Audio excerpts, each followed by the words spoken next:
Untuk kesekian kalinya Komisi 2 Dewan Perwakilan Rakyat Daerah DPRD Provinsi Gorontalo kembali melaksanakan rapat dengar pendapat terkait masalah kredit macet. Rapat dengar pendapat berlangsung di ruang komisi dan dipimpin langsung oleh Ketua Komisi S. Pintuli dan dihadiri oleh anggota serta kedua belah pihak kreditur dan debitur.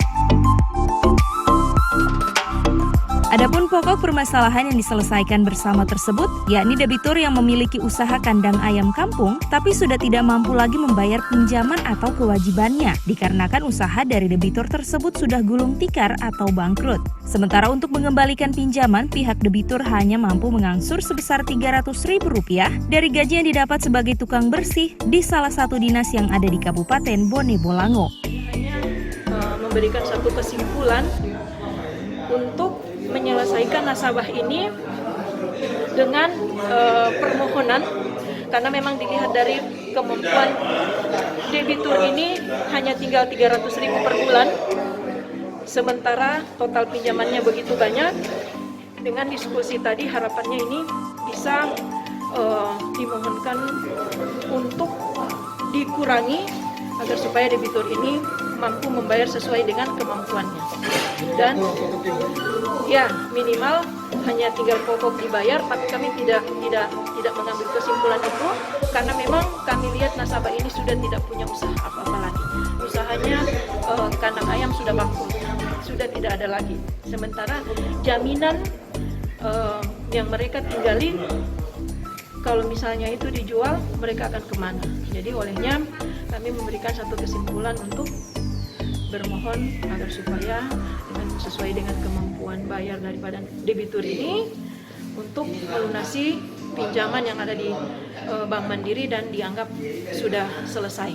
Rapat dengan pendapat dengan bapak-bapak anggota DPRD Komisi 2 Bidang Ekonomi, ada Pak Arifin, Pak Fadli, maaf saya lupa nama-nama lengkapnya, bahwa ada 3 opsi yang ditawarkan oleh Ibu Haja Aspin itu. Aspin yang pertama, nasabah mengajukan pelunasan pokok 30 juta, yang kedua 73 juta dibayar 3 kali, dan yang ketiga take over. Itu hasil dari rapat dengan pendapat siang ini. Nah, nanti untuk opsi itu akan kita ajukan dulu yang ke Bank Mandiri yang di pusat di Makassar ataupun di Jakarta.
Tim Liputan Advertorial Mimosa TV.